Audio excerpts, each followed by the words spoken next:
Hey everybody, what's going on? I'm Sepehr Vakil, half of PCWB. Mike is not in today, but you know what? We have a friend of the podcast who popped into the studio. What's up, Nicole? Dr. Pinkert, how you doing? What's up? What's up? I'm happy to be, pretend like I'm Mike today. But I was just walking by and I said, what's going on up in here? And I'm so happy to be here with y'all. We just had a faculty meeting that was pretty interesting, but we're not going to get into that. But really, I'm excited about this episode, guys. This is our episode with comedian Zainab Johnson.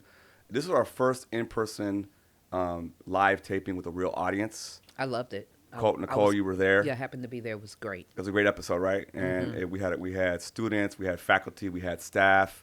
We were in a different room on campus, and it was about a month ago, right? So as a lot's happened in the last month. So as you listen, listen or watch to the episode, I can't even name it. Just in our world, a lot's happened. Grants have been canceled. Nicole and I have been dealing with that last couple of weeks. The Pope died, so we didn't talk about those things because they hadn't happened yet. But yeah, please join us. And by the way, this is our new studio. So We're gonna paint. we're gonna paint the walls, but we're gonna have this it. is our in Northwestern studio when we have guests coming to campus. So this space will be featured on future episodes. So tune in. Hope you enjoy. Peace. See.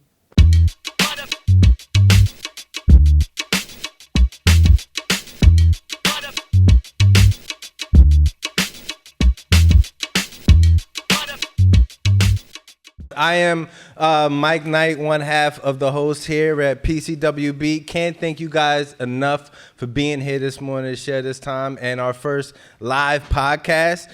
So we're going to get started here momentarily. Before I do, I'd like to introduce my co-host. Everybody knows and loves Sepehr Vakil. If you wouldn't mind saying a couple of words, brother. Hey, everybody. That's my boo. Oh, that's the way we're starting off? Okay. little boo thing action.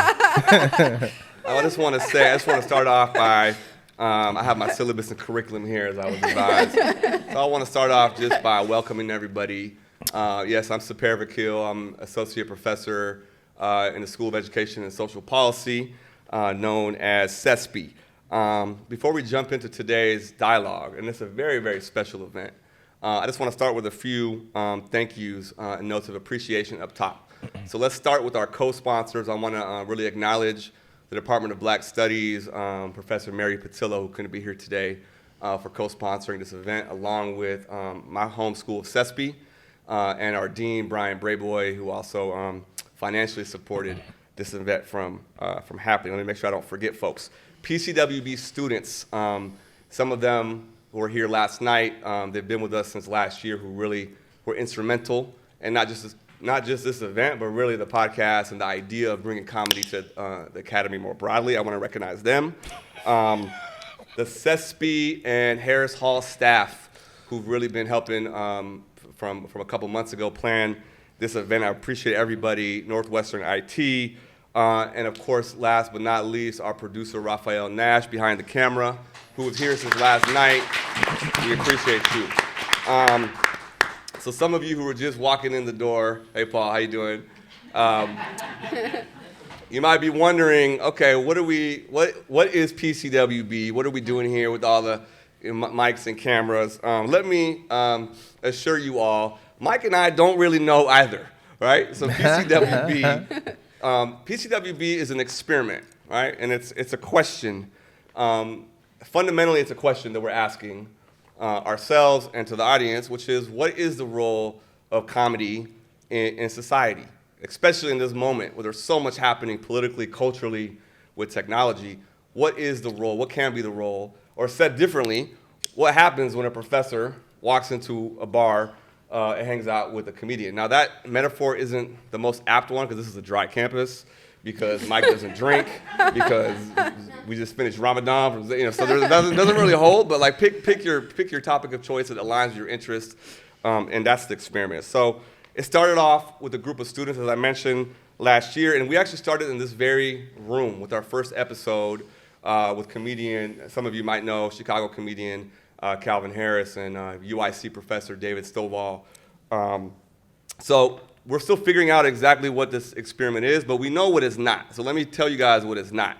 If you're coming here expecting a comedy show, you can go ahead and walk out. We couldn't afford that for Zainab. That's a different price point. It is. It is. And similarly, if you haven't heard, if you want a TED Talk from Kihana, the word on the street is she charges a pretty penny. Come which on. So we couldn't afford that either. So we just told them, we kind of tricked them. We're like, just show up. Yeah. Don't prep. We'll get you coffee, and we'll just have a conversation. So that's a little bit of an intro up off the top. Last but not least, just in the spirit of kind of framing what we're doing here a little bit, there's a long tradition of bringing together, art with science, right? Think of the Harlem Renaissance, think of other movements that really try to blend the humanities. And I would actually give credit here to Northwestern in this regard. We were at UT Austin before coming here. Before that, we met at Berkeley. Before that, I was at UCLA. So I've been in a few different institutions. I think Northwestern is something I give it credit for. It values the humanities. It's something about this place that truly resonates with that. And there's many people here at the forefront, even at the highest levels of the institution. I think about Dean E. Patrick in the School of Communications, who's a renowned performer as well as scholar. So we stand in that tradition. But it doesn't answer the question, why comedy? So what does comedy have to do with all this? What does it bring to the table? Mike, what do you bring to the table? Now, let me. He set me up for failure. You're absolutely right. No, I'll tell you, like, for Sepehr, he's saying that this is an experiment. For me, it's not. This is the only thing my mom's proud of in my entire comedy career. I finally made it to college. Not off my grades. It's off of fart jokes, but I'm here nonetheless. But no, it's been a dope experience. And I think the way we framed it, even when we started this journey together, is that we're both in the field of trying to influence people's minds to see a point of view that we think is relevant. Only difference is, if I have a bad day in the office, people are just not gonna laugh. If he has a bad day in the office, he has to figure out rent. You know what I mean? So it's just an interesting dynamic that we're both kind of in the same field, but with very different consequences. And it's just been interesting. I am a naturally curious person, and as the least known person on this panel today, it is actually just a great honor and a privilege for one half of the real reason you guys are here today, which is Zainab Johnson. So if we could clap it up for the simple fact that she came out today. So everybody I'm sure is already very familiar with her. She has her own podcast. She also has her comedy special out on Amazon right now called Hijabs Off. She's been on Everything Moving, and I'm sure most of everybody here's favorite. So I'd just like to introduce her, if you wouldn't mind saying a couple of things before we get the show rolling. Thank you so much. I'm just really happy to be here.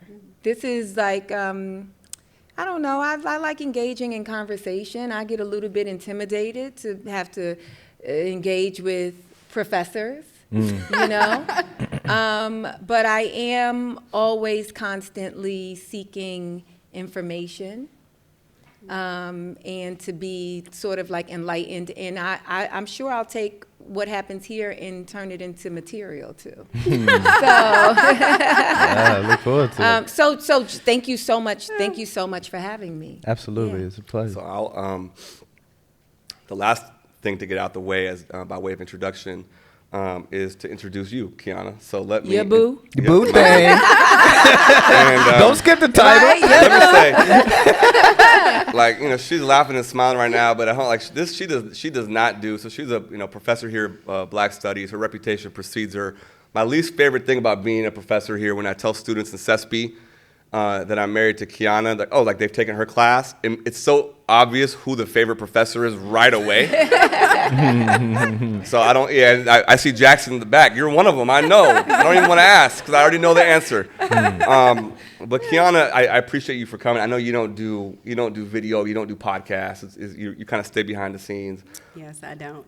Yeah. Here I am. So thank you very much for coming here. And she's a very different kind of scholar that it takes a lot for Mike and I to figure out how to do the matching, right? And so we thought about the match that would work well. Zainab and Kihana, we're pretty sure. But again, at least in my book, it's an experiment, so you guys will have to see if that really bears itself out. So with that said, let's jump into it, shall we? Yeah. All right, let me just start off a little bit light. And I will say, Kihana, there's a lot of people that's in front of the camera and on the mic that should not be. And a lot of people that are like, There's not, so and many it's of like, them. no, you need to come to the front, you know? And Yeah. so, Well, I appreciate that. yeah, But just my 2 cents. Let me lighten the mood a little bit. I think we're in crisis times. We're in crisis times. sorry. In this universe, at least the way that we talk about it, Mike and Zainab, I gotta sometimes, acclimate you all. The way that we talk about it in classrooms and research meetings and department meetings, we are recognizing that there is a crisis unfolding on multiple levels. And yeah, I'm talking about Trump and Musk and Doge and everything else, so just name it right off the top. So a question to get us going is, what is the role of comedy in crisis? What is the role of scholarship and teaching in crisis? Did you want to? Set the rhythm. You're the metronome. I always thought that the purpose of like comedy was to bring levity to harder topics, and I think that it still does that. I think that it still serves that purpose.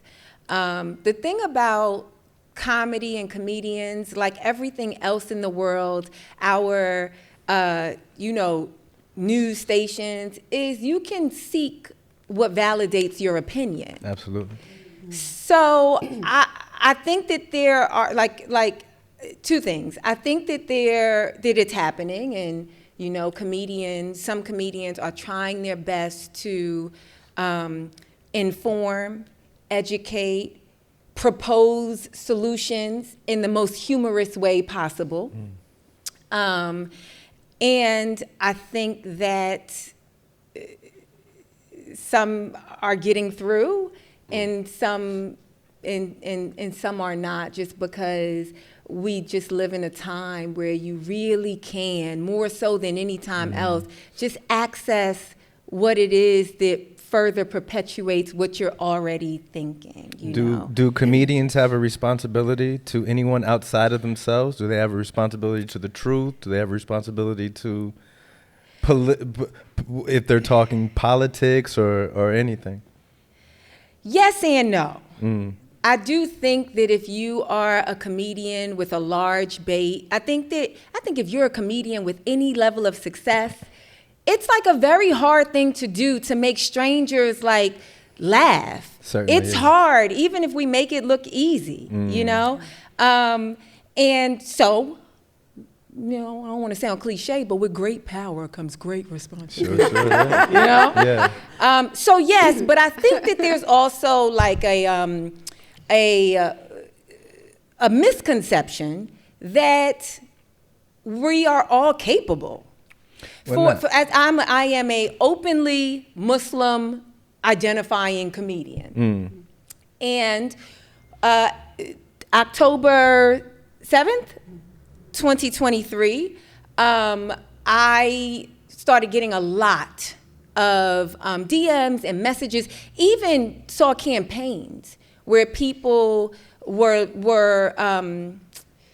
like, let's cancel her if she doesn't have Palestinian flag, if she doesn't have the Palestinian flag in her and I, seeing it as a really horrific thing, did not feel comfortable trying to be funny about something that I did not think was funny. And then also sort of out of my area of expertise in terms of humor. Like I ain't about to get up there and try to make, and so navigating that was very hard. But the people who really supported me they felt like, well, people will listen to you. So I need you to speak for me. And I think that all of that is legitimate. Sure. And it was my job to like navigate that, because I am, you got to take the good with the bad. I can't be like, I can't be happy to sell out a show and be happy that you come and support me. And then when you are experiencing something that you're hoping somebody gives voice to, just kind of be like, that's not my, you know what I'm saying? So Come back around with your ticket money later. Right. Like, I'm interested because as a comic, we generate out of the context of ourselves. Like, your thoughts and ideas have you on the platform that you are now, have you invited to this school. Now, for Kihana and Sepehr, like, is your context would be different, right? As professors at the school, does that change, would you say, like your platform on being able to talk about the same issues? And the question of the responsibility. Yeah. I was listening to an interview the other day by the sports journalist and cultural commentator Jemele Hill, and which I'm a huge fan of her writing and her analysis. And she was I think she was on a panel similar to this one. And it's probably someone had to ask her a question: what's the responsibility of journalists in this moment? And she said the responsibility of journalists is to disrupt, right? And so she kind of staked that claim. I don't know, what would you say, Kihana, about the role of scholarship, intellectualism, teaching? How would you come at that question? I think it's hard because I think there are some things that we have to acknowledge that we don't always acknowledge, which is that we can't always say the things that we want to say, right? I mean, like, the reality is that I know that there are things that I'm not allowed to say on campus if I want to keep my job. And so I have to navigate being able to say something meaningful, do something meaningful, while also recognizing that I have a mortgage to pay, I have kids to take care of, I have a mother, a brother, a sister, all to take care of, right? And so I think it's a balance. But I think one of the things that scholarship can do is disrupt this idea that we're newly under attack, right? Like, we've been under attack. And it's not to say that we're not in any new time and that things that haven't happened in this particular way aren't happening. They are. And also, it's useful to remember that these things have always been happening to us, right? Like, especially if we're talking about Black folks, that's what I talk about. Like, folks have literally lost their lives, right? Fighting some of the things that folks are wanting to fight right now, like their actual lives. And so I think that it's a good reminder sometimes to be like, we know what this is. We understand how to fight. We understand what the fight is. And so a part of our job is to be like, how are folks fighting? And how can we support folks who have been fighting and are continuing to fight in this moment, in this different kind of iteration of this thing that has always been our experience? Yes. No, truly, yes. But as I was listening to you, it just made me think, like, in the fight, what is also needed is like joy, right? Because that is what allows a fight to keep going, right? Well, we've always done both, right? Yeah, exactly. Yeah. And so sometimes as a comedian, if I can't find a way to construct the best joke, that's in line with the fight, I can at least decide, well, can I make them forget about it for 2 seconds? Like, can I make them have so much joy right now that it gives them a break, and then when they have to fight tomorrow, they can fight, Yeah, no, definitely. I want to pick up on something that I feel like is like the heart of a lot of things going on this campus and other campuses in this current moment. That Kihana, you said around, there's some things that we can't say, right? And so that brings up the question of free speech and academic freedom. And this is really the whole shebang is boiling down to debates around what is free speech, what is academic freedom, what are the limits of that? How does that live in the context of, let's say, anti-Semitism or white supremacy? And these things are constantly in tension with one another. and people are debating them, and how that debate plays out, literally means people getting fired or not fired, universities losing their money or not losing their money. So I keep asking this question, me and Mike trying to figure this out. I don't have a clear answer. What's more free, the comedy club or the classroom? This is without question, comedy club. The stuff you're going to hear in any random green room on any given day would fry most of these people's eyebrows off.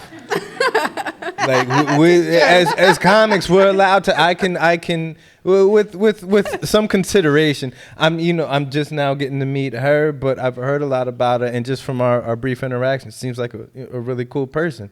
I meet her in the green room, and right out I can tell her why I had to wake up at 3 a.m. last night and be in the bathroom for an hour and a half, and we're gonna have an. I wouldn't want to hear it. She wouldn't want to hear it, but she'd have some insight. You know what I mean? Like we could talk. We could talk about just about anything, whether that's political, religious, and that blows me away because you guys don't have nearly as much protection, right? Between us, Kihana is not tenured. I'm tenured, but once you get past the tenure, you have this protection. But even with that protection, there's such a dance that we do, and so I notice the same thing. I come to the comedy clubs. A quick story that I think people will find amusing is the day after the election, I had class. Charles was my PhD student here, was my TA, and we huddled and figured out how are we going to address the class, and it was somber and it was tense. And I showed up, 9:30 a.m. class the day after the election, and we kind of had to address it, and it was a very, very tense. I'm sure many people here had similar experiences. That same day, Mike was the host for Laugh Factory, right? Yeah. And I went out there that night, and it was a packed room, and it was amazing to see. He didn't dance around it. He came out, people started laughing. Who voted for Trump in here? Like right off the top. And it was like, whoa, what's going on? But you just named it. And then he also didn't know who's in the room. Like I know who's in my room, 90 Do plus. You though? Do I though? I think so. Here's the thing though, Sepehr. We do basically the same thing in front of an audience. But if we were to ever trade off our reactions, it's a bad deal. If I say my jokes on stage and people go, it's not going good. And if you start talking and people just start laughing hysterically, how much longer are you gonna have your job? I think it's because there's no HR department in comedy. None. People just don't laugh. Yeah, and I think you just don't laugh. And I think people are going to comedy clubs. Like you said, the job of a journalist is to disrupt. But I think people go to comedy clubs because they are looking for provocative talk. They're looking for that. That's why a comedy club, even in its most unsafe state, is safe because people go in with the understanding that like, we're, and every comedy club in the country forces a 2-drink minimum. Yeah. So it's like they also kind of drunk. Do you think there's a vicarious aspect to that? Policy like idea, higher ed. Do you think we're saying kind of when it's working, we're saying what's on people's minds, but they can't necessarily say at their water cooler? Oh, absolutely. Yeah. Absolutely. People are, absolutely. I think so. Yeah. How do you feel? Like, how do you know if I'm having a good set, right? People are interacting with me, the crowd's warm, we're laughing together, we might even start creating together. When you are hitting on a topic or something, you have the attention of your students. How do you know that? How do you know when you're vibing out with these folks? Students. How do you know? No. I think a part of it is it's the same thing, right? It's the energy that you're getting back. It's like the discussion. It's like, what are folks saying? How are they responding? Is this one of those classes where, people want to keep talking even though it's time for the class to end? Or so it's those kind of things. I think it's the same thing. And I think similarly to you all, I think you feed off the audience, right? And I think we also feed off our students, right? When our students are giving us, sometimes I'll be like, okay, Monday energy, because I realize, they're giving me a certain energy. And sometimes even naming it changes the energy, right? But we feed off our students, I think, the same way you all feed off your audience.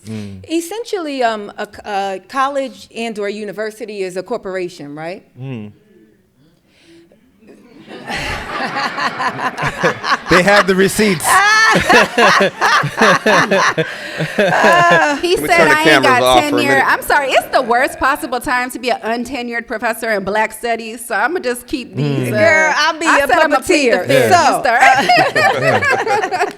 fifth, The reason why I say that, and this is just me like understanding and paralleling, right? Because you are right to a degree that things can be said by comedians, but not when you are backed by corporations, which is the reason why you are not. Sometimes you have to look at, there's levels to this. Yeah, you in a green room, I don't know how widely known you are, but there's not a lot on the line for you versus Kevin Hart. Sure. Kevin Hart It's is an under industry. the same restrictions that a non-tenured professor is under.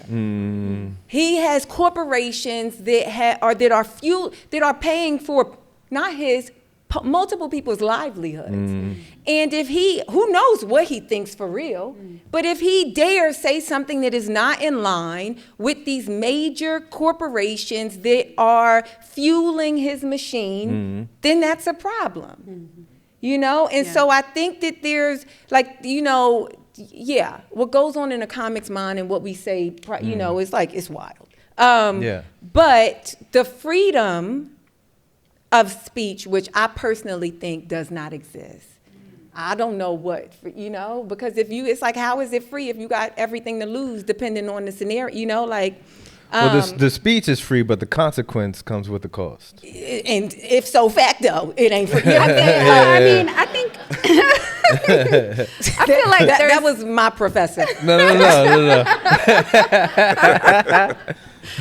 I feel like there's the freedom of speech piece is like, you know, at home. You know what I mean? Like, I wouldn't say that in this particular context, and I don't even mean at home just like at home, but I mean at home in terms of like those folks that you feel at home with, right? Like, I had the same best friend since 8th grade. Like, shout out to Mila G from The Rich. That's my girl, right? Like, and when we get together, she's still in the Bay. Like, we stay up all night, 5, 6 in the morning, drinking, talking shit. I'm sorry. Talking mess. Talking about the world. But anyway, like, you know, and there's nothing I could say. There's no filter I have to have. There is absolutely nothing I could say that would be of consequence, right? Because there's nothing I would say that would be of consequence. And so in those moments, I feel free in my speech. I feel like I can be my complete self. I can say whatever the hell I want to say in whatever way I want to say it. There are absolutely no restrictions. And so I think in that way, in those moments, in those spaces, there is free speech. You know, in this place, no, of course not. But I'm aware of that. I'm clear about that, right? But I do think we can find it at home in whatever ways and places and spaces we make home. Yeah, I agree with that, but I know what they be listening to our conversations on the phone, so I'll be like, soon as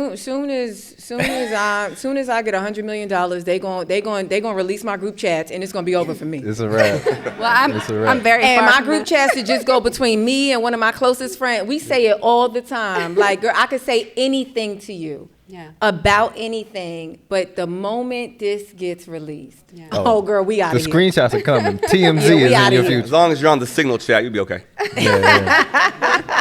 Are the students more in touch these? Because you have technology that's mind blowing. Future Jetsons technology is out there now. I was just on the street and I saw one it's a robot just driving itself with somebody's sushi and donuts. I live in LA. That is every single day on every single street. But see, do you see And how Bay Area, I feel the like Bay that's where it is stems everywhere. from. do you see how nonchalant the future is already? I see robots driving food all the time. That's amazing. That is utterly amazing. How does that affect students? Because this is the 10-second attention span generation. Are they more in touch than the kids that were with an abacus back in the day? Like, what challenges are those that every answer that you need is on your phone and you're teaching?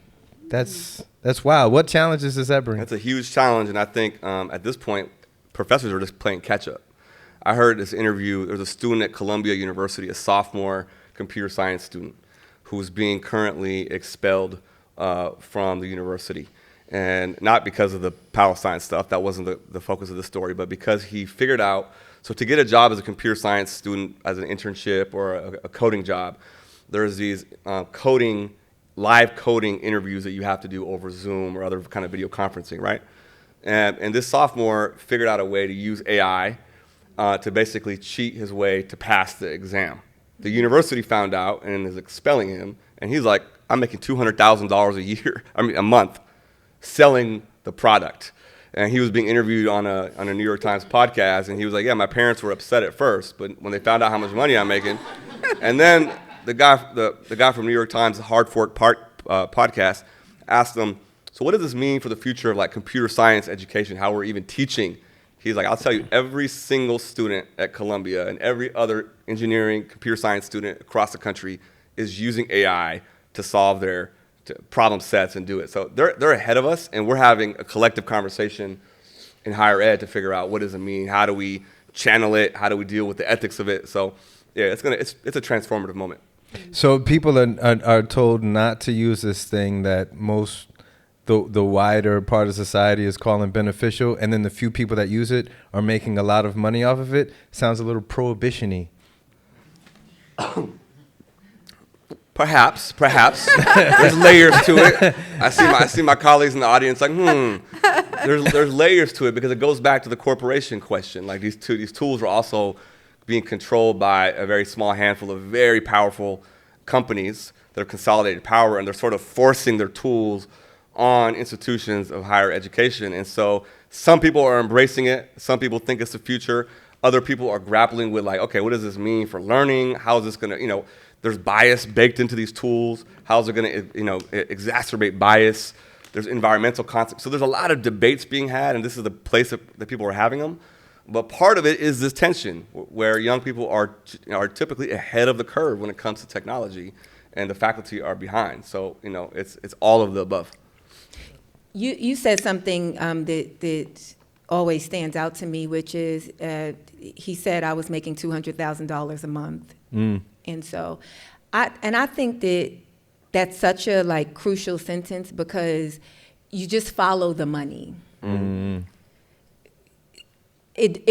Nothing matters if there's enough money to offset the thing that mattered. And that is just the society that we live in. You follow the money. Yeah. Even if it's in a way where you're like, I'm restricted because I know that there's consequences to me saying or doing this thing, we still following the money, which is, they're gonna take my money. You know what I'm saying?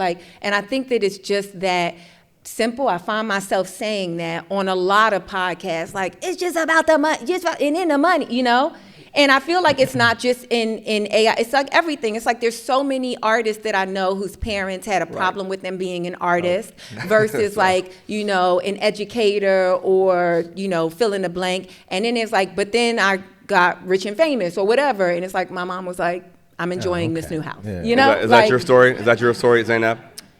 How was your start into comedy, and how did your parents feel about it? You brought it up. I will say, and I really love this about my mom, she trusted whatever choice I made. And she told me, I asked her a few years ago about something that happened when I was in high school. And she was like, my mom has 13 kids, just to set my parents have their own and make it just seem like, my mom was out there. My mother and my father, they created 13 children. And what halvesies. Because, people will be like, no, I got 15 brothers, and it's okay. Ghetto twins. Yeah. And she told me, she was like, you were one of my children that I just always knew from a young age I didn't have to worry about. I knew that you would make whatever you chose work. And then she also told me that my father always wanted to be a comedian. My father has passed away. And she was like, I love when parents just throw information at you. Like you said, Right. you know your father. I never knew. How would I know? he never told a joke. would I don't know remember that? him smiling. Like, how would I know? The only joy I saw him get was from like an episode of Star Trek. Like, how would I know? You know? And so, but I think that I can tell that I am causing my mom less anxiety and less stress than some of my other siblings, regardless of their careers, because it's like clear that like, no, I'm doing fine, you know? And so I say my parents were never against it.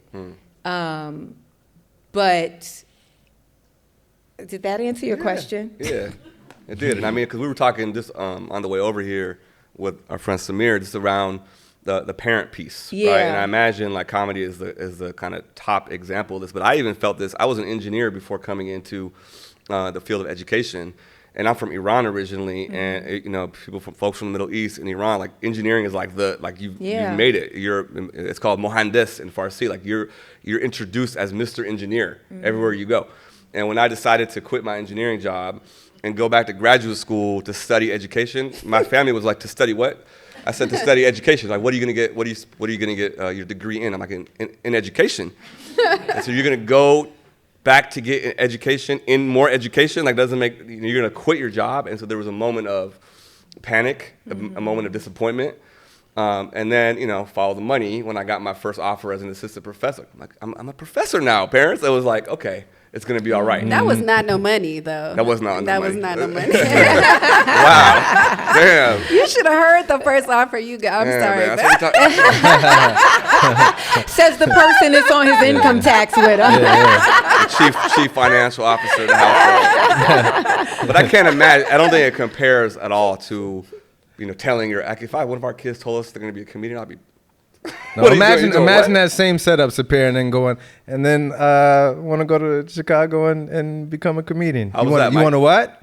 Yeah. You want to be a comedian? Well, try. Well, you know what? I think there's something to like the conversation of like stand-up comedy specifically is an American art form. A lot of people leave that conversation out. Yeah. It's an American art form. So if somebody from Iran is like, what? It's like, yeah, that makes so much sense because, with the internet and certain like Iranian American just things traveling, it's like things are getting to regions. Obviously, stand-up has spread to Europe and Australia and South Africa. But if you travel and you watch those, it's very kind of different way of doing it. This is like an American art form. So with comedy, period. And I don't know, it's like the whole essence of your job is like to not be serious. That's the perception of it. And your parents, I think it's basically coming from like fear, right? Like, so you just want to be not serious for the rest of There's your life. no finish line to it. Yeah. There's a finish line to I want to be a professor. Somebody says, congratulations. Or an Professor. engineer, Right. it's like you do it and then you get to, but, I'm sure that if after you got your, degree in education, and then you started you put up a YouTube video educating, and then it went viral, and then you were getting paid millions of dollars to just lecture, I'm sure your parents would be like, Mr. Professor, right? Yeah. Absolutely. I mean, it's just like the common story, which still just goes back to, the money aspect of things. It really does corrupt or water down the pursuit of truth, the pursuit of disruption, the pursuit of community. It's all it's all about the money. In your comedy, in my opinion. In your comedy journey, have you noticed the audience as a whole? Have they changed their sentiments, the temper? An audience is an audience, but what people consider funny, what people consider provocative, what people consider offensive, have you seen a change in that? Yes and no. Because like you both said, I mean, well, you said, you know that who's in your classroom, and then your boo was like, but do you? At a comedy club, I remember when I was first headlining and I didn't really have like an audience. And so every show I was hoping to sell tickets, and I had to convince them that they had made a good choice by coming out. And you don't know if you're being successful at it until like the end of the show, you know. And now I feel like the people who come out to see me, for the most part, the majority, they're already familiar. And so they know what I'm coming with. And they trust whatever I'm going to say, they trust, like, she's reasonable, you know? And we get, but I remember, I'll never forget this. This is like a defining moment for me on the road. I went to, and it gives me anxiety every time I go to the state of Arizona. Which has its own, you know, all you got to do is say like Arizona, and it's like, I got an opinion, right? But I went to Arizona, and I performed at a club in Scottsdale. And I was doing, and this was like a really good experience, because when I first started headlining, I would show up maybe on like a Thursday, and it would be 35 people in a room of 250, right? And then by the next night, it'd be like 100 people. And I'm like, I did good enough for the word for them to go to their people and be like, you got to go see this, right? And so, I don't know, like a Friday late show is like packed. And I'm like riffing off the top. I had a doctor's appointment. It was fresh on my mind. I had, you know. And it's killing. And at the time, I'm like, ooh, I have them like in the palm of my hand. So and at the time I was telling what I thought was like a really well thought out position on abortion, which, you see? I have an opinion. I was told, you'll never joke, but I was told that it was one of the best abortion jokes that I was told by Conan O'Brien. Now, if that means anything to you, one of the best abortion jokes I've ever seen in my life, but it'll never make it to TV.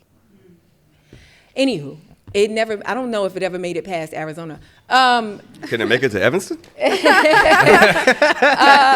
We're still trying to get subscribers.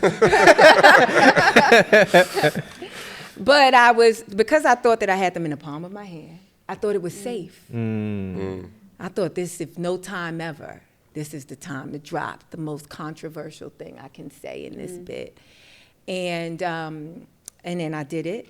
And then I watched probably like 75 to 100 people get up at the same time.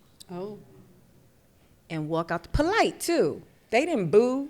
They didn't flip over the table. It's just like, nope. Wow. And they got up and left. And I mean, I had probably had like 40 minutes left to go. And at this point, it's like a contract. Like, I got to do the 40 minutes, you know? And it was like, They enjoyed me up until I had said something that was not in line with their ideology, their thinking. And they had that right.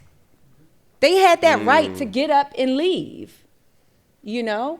And the next night, I don't want you guys to think that I just quit the joke that night. The rest of the weekend, I started with the joke. That's right. I said, hey, y'all, I'm Zainab, abortion. And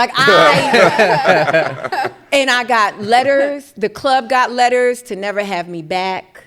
All of that, you know?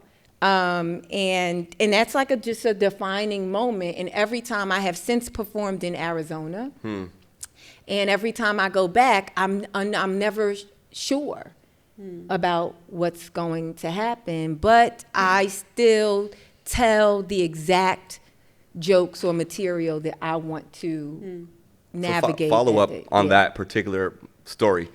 You think it was just the content of the joke, or was your identity as a Black Muslim woman in Scottsdale also part of the equation of the dynamic? Nah, they loved that I was a Black Muslim woman, because it's like they was all kind of like older white people, conservative. You know what I'm saying? Like, what you think? Like, and so for them, it was like, right. So this makes us like, we fighting a good fight, because look, she ain't like us. You know what I'm saying? Like, I mean, we all know those people that it's like you feel like this, like, I'm cool, right? They was buying their lotto tickets to heaven.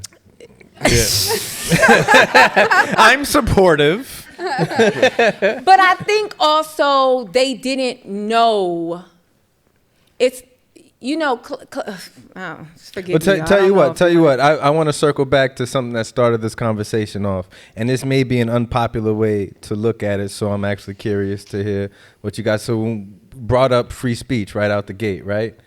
In my opinion, free speech means the things I don't agree with and I don't want to hear as well. Because in order for me to feel like I can say whatever I want to on stage, in the privacy of, out in the streets or whatever, then that person gets to say almost anything that comes out of Kanye West's mouth.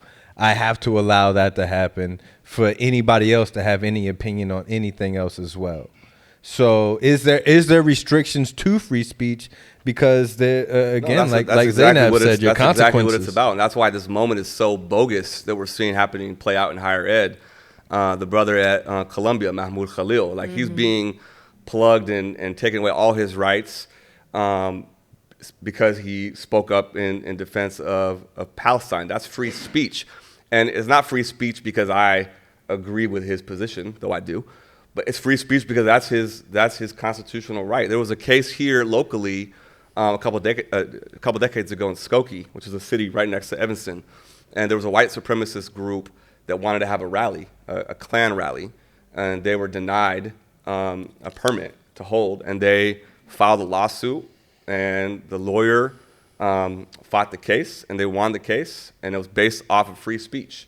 So how are we in a country where it's constitutionally protected to hold a Klan rally, but you can't be, making comments critical of Israel? I think that's the bogusness of the moment, that people are like, are we really? I mean, we can have a difference of opinion, but should we all be able to express our point of view? And I agree with you, Mike, it should absolutely include viewpoints that we're not amenable to. I don't think higher ed does a good job of that, to be fair, on the left or the right. I think the world of comedy is much more resilient. I've been at a show and I've seen right-wing perspectives, left-wing perspectives, and people kind of really, I don't think academia has that same ability, but I think that's a core issue. Now, Kihana and Sepehr, please be careful, but I'm still going to ask the question. Oh, God. You're down to your last genie wish. What do you get to change about the academic system? Or whether it's this school in particular or as a whole? Oh, you just take away the power of the board of trustees. I mean, make it democratic, right? I mean, I think that's behind the scenes. There's a lot of, Zainab said it. Follow the money. If you follow the money in universities, it's not a hot take. This is just anyone can look this up. If you follow the money, these universities are controlled. Yes, there's a provost, and there's deans, and there's a president, but there's a board of trustees that has immense power, immense wealth, connected to all the oldest, dirtiest industries out there, and they are ultimately calling the shots. So I think that would be a big change. Let me lighten the mood this time. Can I just say something, since you just gonna roll over my response too? I think I would change, who gets to be here. Because one of the things that my favorite part of the job is teaching. Like, I love y'all. I love being in the classroom. Like, that's my absolute favorite part of the job. But I'm also always aware of the students that don't get to be here. And sometimes, the kinds of conversations that we're having, especially within the classroom where, we get to be a little more free in terms of how we talk sometimes, at least for me in Black Studies in our classrooms, I feel that way. And sometimes I'm just aware of the kids that I wish couldn't, y'all ain't kids, but the students that I wish could be here that don't get to be here, that never get to take part in those conversations or engage in that kind of way. And so that's definitely one of the things that I would change. Powerful. Before you move on, Sepehr, can I just say something? Because even you saying that, what you're saying, and you said it's a violation of their constitutional right. I think that it's never kind of like bulleted that like the inception of everything, the point of universities was never to be inclusive. Of course, yeah. Right? It was always to be exclusive. And Right. so in the point of the Constitution, like it didn't include us at first. Right. It didn't, and so it's kind of like we kind of operating from like a very old model, and we're like asking for like this to be done with this old model, but really it's like, I don't mean to be this, person. But it's kind of like we got to throw it away because it was never, Of course. like, because I know people who feel like that. Just universities feel very like unattainable. Depending on where you come from Absolutely. and what support you have in your life and in society, it feels like, and I mean, I don't even mean like metaphor. I mean physically. When I look at like a big building, it's just like, It's intimidating. I've never been in one of them big ass buildings before. Yeah. It's fancy. No, What's some it- of these what's in buildings look there? like I Game mean- of Thrones out here. I'm Right. intimidated. I'm too old to be here. Them people walking around on campus, they don't really look like me. Yeah. I mean, this university is largely unattainable to Black students who live in this city, right? Like, so it's not even something that we have to talk about in the abstract. Like, we're sitting in Right this here. particular Yeah. room in a city where Black students who live Yeah. here largely do not have access. Some students have never even been here and don't feel comfortable coming here. You know? Yeah, with a And white this is man on the small wall. front to Yeah. back, 15 minutes. Looking like money. And And a white man over there. I know he painted Yeah. brown, but I know he white. yeah. I feel like if you grab his earlobe, another door opens up in here, and there's a meeting. So, and actually, I wanted to make sure that we do highlight for everybody out there, if you do or don't know, Kihana has a documentary that we're gonna talk about briefly, but also Hijab's Off. So. I wanted to speak on it just briefly now. Is there an overarching message or theme to this comedy special that you could find on Amazon? Yo, Hijab's Off came out, I think, October 24th, 2023. So what's that, 2 weeks after? Yo, it was... But it was named Hijab's Off. Like, it's like I actually love the title, but it was named that like 4 or 5 months prior. And I'm like, dang, how am I navigate that? PR was like... yeah, it's available on Amazon. It's an Amazon special. And what was your question? I'm so sorry. Was there a message or a theme to your special? Yeah, it was my first hour special, and so I really Phenomenal was just special. trying. Thank you. absolutely. I'm really proud of it. I really do love it. But it was because it's my first special. I felt like I needed to establish in the world who I was, like what voice you would be listening to if you watched anything after that. I just wanted people to kind of know who I was. And so a lot of it is like identity based, meaning like who I see myself as in this world and what are the experiences that I've had that make me who I am. And so that's really largely what the special is about. And I remember when I started comedy, my friend told me, like a mentor told me, like, be an expert, you got to be an expert on everything. Because, they expect comedians, you got to know. Everybody going to want you to know. And then I was like watching the news all the time and I was so depressed. And I was like, Right. I don't think I'm going to be able to be an expert, And there is like a little bit of fun in like being dumb. Right? There is some like beauty in like ignorance, like Yes. sometimes I'll go and I'll write like, I hosted something and I wrote like jokes just for the thing. And then like one of the people, like producers were like, oh, here's the info. I said, I don't want to know. The joke only works if I don't know, don't tell me. And so because I knew I couldn't be like an expert on things, I was like, I'm an expert on myself. And so I started with like, who am I? And I'm like, if you change my location, if you change my profession, like the things that have always been constant in my life is like, I'm a Black Muslim girl. That's it, And what dope. has life been navigating as a Black American Muslim girl? And so that's just really every single joke in Hijab's Off. It just goes back to like that's who she is. Yeah, you know. absolutely. And so now, you know, anything that you see, I ain't even got to say it no more. Yeah. You know, just know. Actually, Please check it out if Yeah. you guys have it. Please. Yeah. And I don't know what I can and can't reveal yet from the documentary, Kihana. Could you speak to it, please? Yeah, no, you can reveal. It's Stolen School. Yeah, Stolen School. Stolen School is the name of the documentary, and it's really just about a school that was stolen from the Black community here in the late 1960s toward desegregation, and that community's 60-year fight to reopen that school. And I think the power in it is really like disrupting this idea of like this linear educational progress, right? Like most of the time, and the way that students learn about it in school is like schools were segregated, they were bad, and then Brown v. Board happened and things were good, or at least things were better.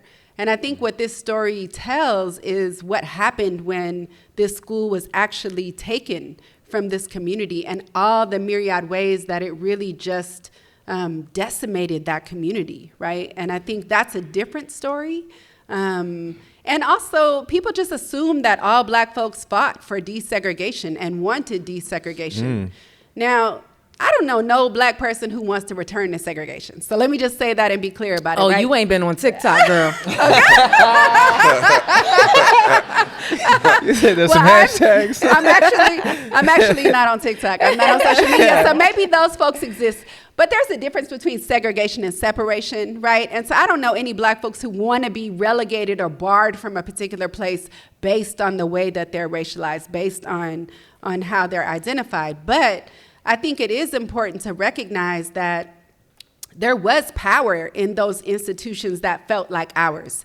There was power in the relationships between Black students, Black educators, Black families, and there was power in the way that a school really grounded the community in a particular way. And so when you took that away, you took away so much, and what followed was taking away, you know, the Emerson Street YMCA, right? The Black Y, taking away Community Hospital, the Black Hospital, taking away these kind of community institutions that really grounded and centered the Black community in a way that that wasn't there after it was taken. And so it really tells that story and tells the story of how this community fought for the reopening of the school.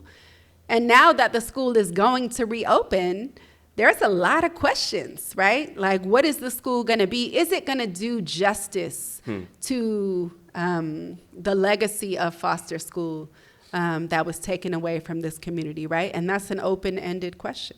Is Evanston a Black community, like Black? So it's so funny you asked that because my students, you know, I taught a class on reparations last quarter. And a part of what we did was look at like the reparations effort happening here. Evanston's the first city to pass a reparations bill and give folks money for past racialized harm. And my students were like, you know, when I first moved to Evanston or first came to Northwestern, or actually until this course, like I did not know there were Black people in this city.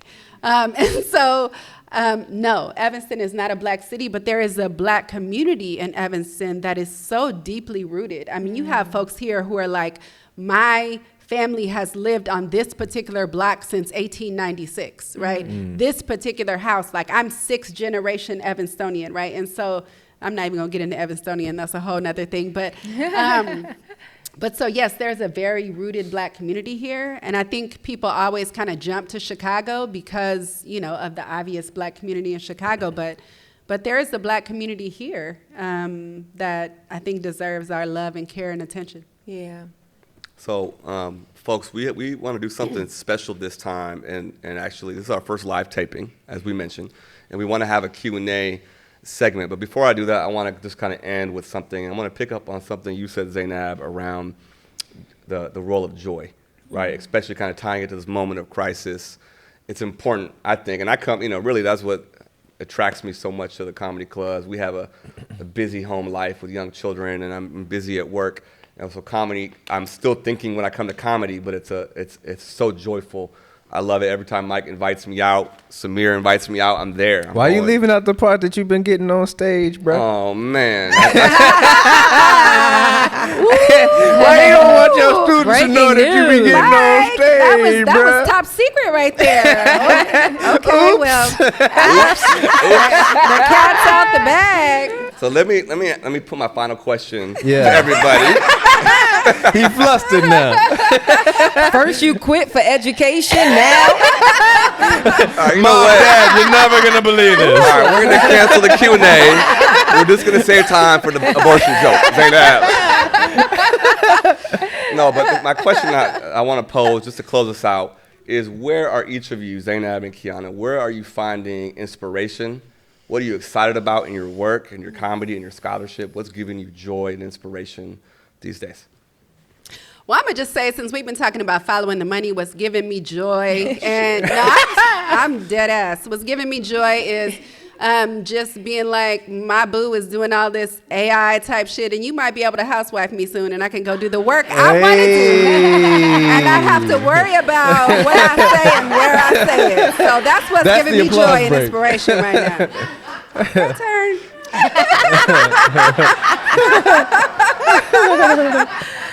That's why I invited her on the panel. you know it's and what was he talking about? I love that for you. We talked about that before. I would love that for me. Yeah, that's such an awful, such a condescending term, term. But I do hope, please don't do comedy, please. Please get her a house, housewife. Yeah. I have been finding inspiration from college campuses, actually. Yeah, because I feel like in the news for the past 2 years, even before that, I think it was the start, like the pandemic, I feel like, because you know how people always like, okay, let me start over. Sometimes I talk to like younger people and I'll be like, whew. Or I'll be on TikTok and I'll see like the youth and I'll be like, we probably ain't gonna make it past like 2050, But then something happened and I felt like the protest and the pulse and the humanity and the joy and the despair and the fight I felt like I was seeing it all by way of students on campuses. And it made me feel two things. One, it made me feel like safe in a way. Like there's gonna be some consequences to this, but I feel, we make fun, especially in a comedy club, we make fun of generations after us. Yeah. But I've been inspired, by their seriousness around all of these issues and their willingness to engage in conversations that are that have severe consequences, and if not, be a way into those conversations. And students come to my shows, and it makes me feel like two things: the burden is not just on me, but also, if that 19-year-old can do it, then I think I can do something, as well. And it's like eye-opening, I think if you are not in the world of academia, when you leave it, it feels very far removed from you, and the fact that most of the things that pull on me, a lot of times lately it has been sort of grief, but the things that have gotten me to emotional state are not journalists or panelists pontificating on the issues. it has been these stories about why do I know this student who is just a student, who is just a engineer major engineer student, or this person that traveled all the way here, parents, community, somewhere far away, put all of their resources into this person, and they felt so compelled to speak up about an injustice that it tore apart every single thing that generate. You know what I'm saying? Their whole community is looking for. It's like that is something that like is sort of like inspiring to me and eye-opening, and it's like it just is like it's like a good reminder. And I know that's not funny. Like I would love to be like, I got like these giraffes. Like I would love to say something like that. But that's just, not the case. So it's really, it's been what's happening on college campuses Shout out for to me. the students. Let's do shout out to students, Northwestern students who have been standing up and speaking out with a lot on the line. You want to kick off the Q&A? Yeah, let's do that. So, you guys remember, if you don't speak up, Zainab will call on you. So, questions. This is an opportunity to put, say what's on your mind. Yeah. I have a question. Do you mind standing up so we can see you? Yes. Thank you. Hey, hello. My name is Fatima, and I took a class with Professor Kihana Ross. And I was wondering, because I just did an essay on the rise of like right-wing podcasters who are kind of breaking into the like journalism space because a lot of people like truck drivers and everything get their news from like podcasts and Joe Rogan and everything. And also politicians are going on these podcasts as well. Like Elon Musk was on Joe Rogan like last month. And I was wondering if I could get any of you guys' thoughts on that, either like on the anti-intellectualism beat of it or the comedy part. Thank you. Zainab, you want to speak on that? I love your podcast. You have a great podcast. Not nearly as many listeners as Joe Rogan. No. I think we'll definitely now there is like there's two parts, right? There is like there's like the money of it all. Meaning, like years ago, Joe Rogan got like a big thing from Spotify because he had such big viewership, right? But now there is like, and so I never listened to his podcast, and most people who are not aligned with his thinking don't listen to the podcast. That's what I mean when I'm saying you're able to source out the information that you want. Anything that validates and perpetuates what you already believe and feel, and right? But I think now in this political climate, there is a legitimizing of it because. Large political figures, our current president, is going on those platforms versus a news show or a debate at a university. And so I think it at least legitimizes those views for now and makes it seem like it is the majority rule. And I don't. It's funny, I watched a clip from Joe Rogan the other day, and he was like, because like the regret now, like the tiny little specks of regret that's happening, it's like, yeah, but it's like you can't, it was like they're deporting people that like didn't do anything. It's like, Right. Whatever. That's just me in my house all day, like, they told black women to take vacation, so, But yeah, I don't know. I'm just like an observer of it, and I don't know if I have a solution to it because I know I keep saying, this is the last time, I'm going to try my best, you guys. I'm going to try not to say follow the money again. But I know so many, and you will hear so many comedians who are asked about these controversial right-wing comedians, like, well, what about when they said this? And a lot of comedians will be like, I was surprised because that comedian I used to sit down with, I used to hang out with, we used to have all of these engaging conversations that had, and their viewpoint was nothing, but there's so much money in that part of the space right now. People are like, I want money, I want to pay my bills, I'm tired of not getting laid, you know what I'm saying? Like all of these things. I want to be a white boy on the top of a mountain for once. And so if I got to say FDEI, I'm saying it. That is just what's happening. And it's not, if there was no money there, you know, but the thing about it, and here's the thing. So many people want to go after the money. Now I'm like, so we got another hour. No, I'm kidding. Yeah. So many people would go after it, but if I aligned myself with like the Joe Rogans of them, the right wingers of them all, right, I would be crucified.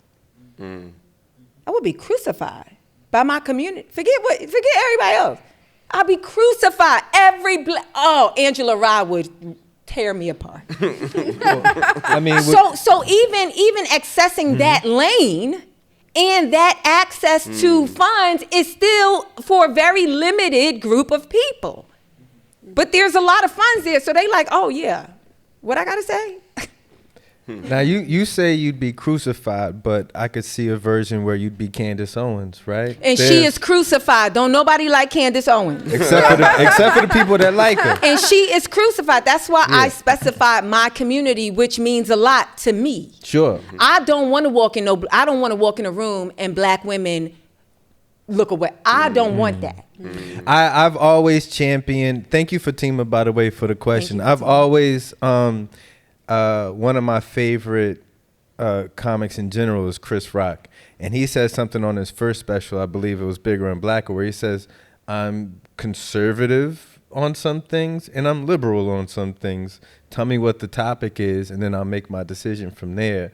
And to her point, I mean, it goes back to kind of what we were saying about the free speech thing, is that, I mean, those guys, although I'm not always going to vibe, and the majority of the time not vibe with what they're saying, their voices are important because that is also a representation of people in this country. So when you were doing your special in Arizona, the crowd was rocking with you right up until that point that you said that one thing that turned off a section of them. And that can go in society as a whole. I can sit down with any one of these folks and have a conversation, and if the conversation veers into race, religion, politics, there's a good chance that whatever we say from that point on could turn them off.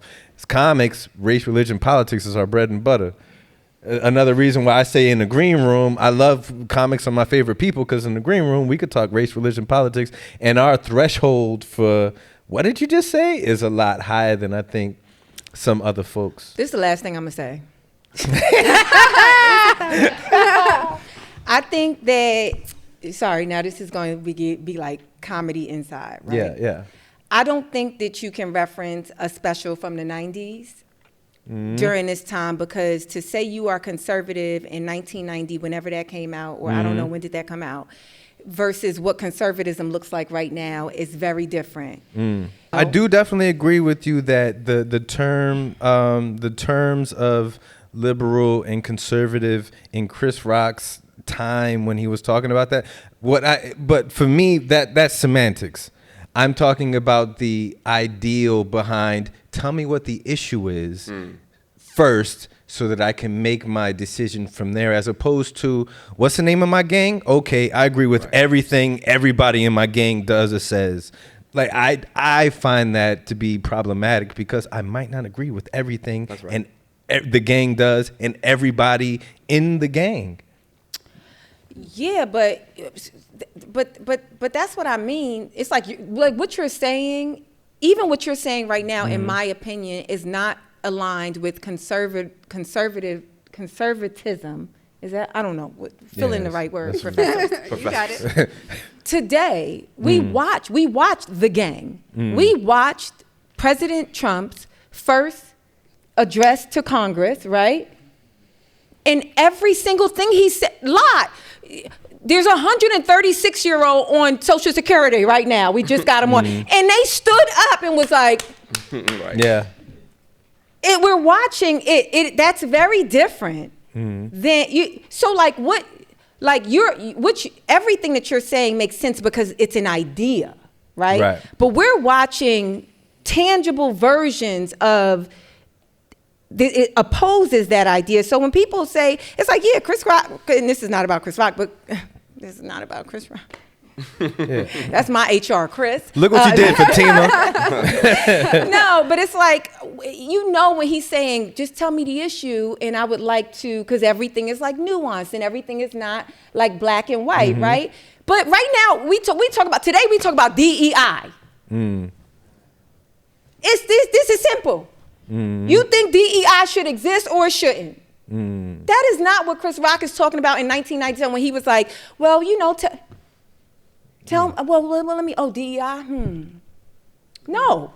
Well, we get to crowdsource our ideas every night. How about y'all? Like, I thought academics were guilty of giving very thorough responses to questions from audience members. Sorry. You guys have outdone us. Let's go to the audience for another question. Sorry, I'm sorry. We have a lot of hands up. I'm going to go right here with Dr. Nicole Pinker, a new school board member in District 65. Yeah, please. I'm curious. Part of this is trying to understand the medium of both of you working together. So, are you being a comedian right now? I'm curious. Are you being a comedian? Or are you being an actor? We wanted to. I'm curious of the role of podcasts because I'm loving this, seeing how you're taking it, having been to the show with them. No, I'm being argumentative. No. Spicy. As a way as this forum, right, of engaging and connecting. I was just curious, how do you see yourself in this moment? Is it a comedian or is this a different role that you're taking on as you do podcasting? And as y'all do podcasting? I don't do podcasts. I'm only here because he asked me to be. I really, really do not appreciate being on this stage. But I'm here. Okay, sorry. Go ahead. I mean, I'll be short. So for me, I think this whole concept started with Mike and I hitting it off at the Red Room, a comedy place here in Rogers Park. Shout out Red Room. Shout out Red Room. Hey. And hanging out and talking. And when I'm hanging out with Mike, when I'm hanging out with friends or family outside of university, I'm not hanging out as Sepehr the professor. It's just Sepehr. And Mike was just Mike. So it was, yes, a professor and a comedian at the bar, but the whole point was we're at the bar. There's two of us. We're kind of putting aside our professional identities. I mean, not to the point where it's so deliberate where it doesn't show up. I'm who I am. I'm a professor and I'm Sepehr, but it's not the leading identity. So for me, I think this is a place for, it's not like we're asking the comedians to come up here and be comedians. Like the theory is comedians are just brilliant people and great at conversing, which we have seen very evidently today, and that there's something at the intersection of what we're doing in the world of academia and the world of comedy that hasn't really been brought together, that should be brought together. I enjoy it. Hopefully you guys enjoyed it. Yeah. I've just showed up as myself and I'm having a conversation. And I think that what does not scare me about having a conversation like this in front of a room full of strangers is probably that I get on stage and do it in a funny way most nights of the week. But right now I'm not, this is great. There's no pressure to be funny. If I happen to be funny, like that's a plus, but this is, I'm just like truly responding, my podcast is like, I try to be a little bit funny on my podcast. Because it's fun to be funny. If you ever watch my podcast, I'll be cracking myself. I'm talking to myself and I'll be laughing. That's ridiculous. Zainab, what's it called? Oh, I'm reasonable. It's called I'm Reasonable because I do believe that, go watch my podcast, it's on YouTube, but I do believe that if we were all just a bit more, if we just took a second in every moment and just tried to be reasonable, we'd have a drastically different world. Drastically. Yeah. Okay. Yeah, this is definitely just me. It's a blessing that the audience is here and that they're recording it. This is the same conversation I'd have with my Uber driver. Yeah. Okay, there's a lot of hands that went up. So just stand up and grab the mic and fight for it. Hello, my name is Calvin. I'm a doctoral student in philosophy here at Northwestern. So the conversation came up around the recent freedom of speech conversation and major institutions losing money. But I always wonder, as a graduate of a historically black college and university, HU? Yeah. Okay, well, fail. But more so, from a historically black college and university that has historically also been underfunded. and our whole existence is seen as a DEI project rather than just certain policies and changing the name of certain buildings and certain offices. And grants are being kind of, slashed. Where do we fit into the conversation surrounding this? Because there's a tendency for institutions like this, Columbia, all these major institutions, top 20 institutions, to be labeled and given a voice, their president's given a voice in this conversation currently. But we're also being impacted. We're just not as much highlighted in the current sphere because our identity kind of follows through with what DEI supposedly is trying to do. Yeah. Well, I just want to say, I can't say the word here, but DEI, we know what they mean when they say DEI, right? I ain't going to say it because, again, free speech can't say it. But it means basically a lot of folks that go to Morehouse. So I'll just say it like that. Black? Yeah, but not even that. But yes, along those lines. We getting there. So I think that, again, this is one of those things where it's important to remember that, like, we've always been underfunded, right? And we've always been under attack in these particular ways. And I think that's one of the reasons that conversation gets swept under the rug, is because that's kind of like an everyday scenario for us, right? That's the quotidian existence for us, right? And so I think that when we're thinking about HBCUs, it's important to highlight, but it's also important to highlight that this is an everyday thing for us. And it's these folks who have this big money, this FU money, right? That now it's like, okay, when you got that kind of money and you're talking about taking money, then it creates a different kind of scenario and it's a different kind of conversation point.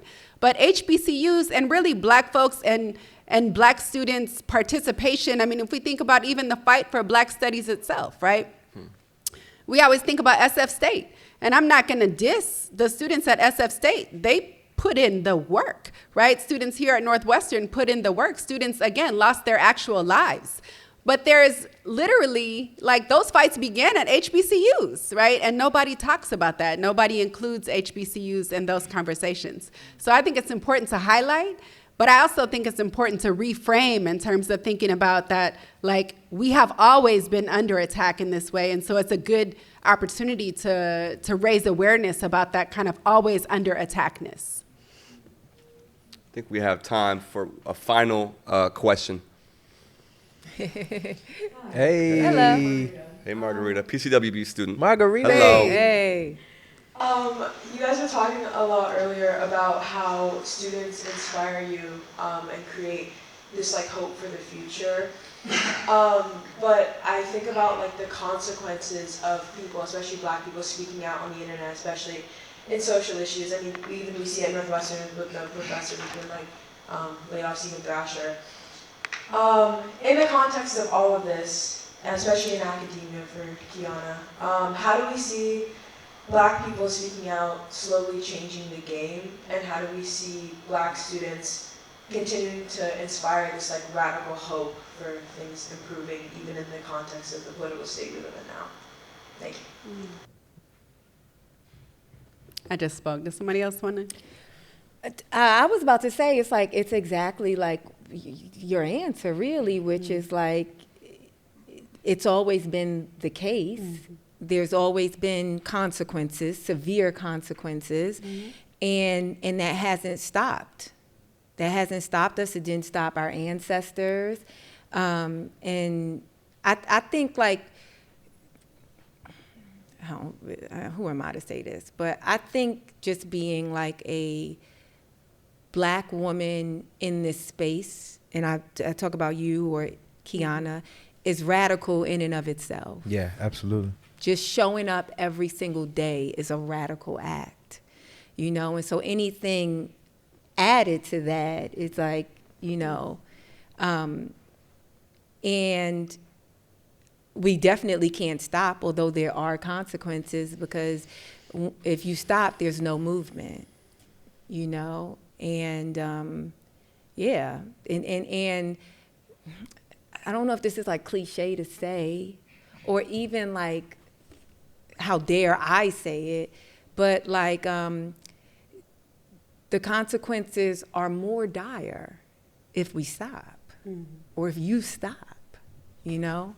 if we allow ourselves to be kept out. And, you know, if if we don't protest, if we don't lose our lives for our progression and our equality and our visibility, it's worse. And I think too, I mean, I'll just say, like, you know, that I think it's important to remember that as Black folks, like, we've always fought on every front there was to fight on, right? And so it's important to think about, like, who are those in our community that we need to protect in particular ways? Who are those who maybe can't stand up in front of the mic and say a particular thing? And who are those folks who can stand up and say a particular thing, right? And so everybody doesn't have to fight in the same way to be a part of the fight. And I think that taking lessons and notes from our ancestors, right? Like, we've always done the thing in all the ways there is to do it. And so I think we need to remember that and draw on that same model in today's context and think about how we protect each other, how we recognize the ways that some of us can fight and others can't, and support each other in the different ways that we choose to struggle. Thank you, Kihana. Thank you, everybody. I think we I'm sorry, Samir, we can catch you outside. I want us to say a special thank you to Zainab for coming out here from LA. Thank you we so much really for having appreciate me. it. I'm sorry, I got to interrupt you real quick. I just have to say, you are so cool. Like, no, seriously, we went to her show, and like, after the show, not only did she stay up on stage and like, just like, you know, keep on going, even though the showtime was really over, I saw her outside, like, making time to, like, you know, take pictures with folks, chop it up with folks. Actually, And it was February. It was February. It was freezing. It was freezing. And actually, keep going, Kihana. I know, right? Keep going. Don't leave that detail out. It was coldish. Okay, sorry. Y'all got to get a picture because y'all didn't last time. But, but so I just want to say, it's just, and just your openness to coming here, just so easy. Like, yeah, for sure, I'm down. Like, just real cool. Thank you. Thank you. Thanks so much for having me. And I'll add to that, thank you to Kihana so after the show with Nicole and our friends, you know, Kihana was like, talk to Zainab about PCWB. I'm like, hold on, I can't right now. And then so she encouraged me. So it was really Kihana set this in motion. So thank you for doing that. And thank you for being on this podcast, even though you don't do podcasts. You do now. You do now. Hey, my name is Sepehr Vakil. I'm one of your co-hosts today. And I am your co-host, Mike Knight. And this has been PCWB, our first live show. You guys are so dope. I appreciate every single one of y'all for coming out and making this special for everybody included. Special shout out to Kihana. Special shout out to Zainab. Thank you guys so much. Appreciate you. Thank you. Thank you, Mike. All right.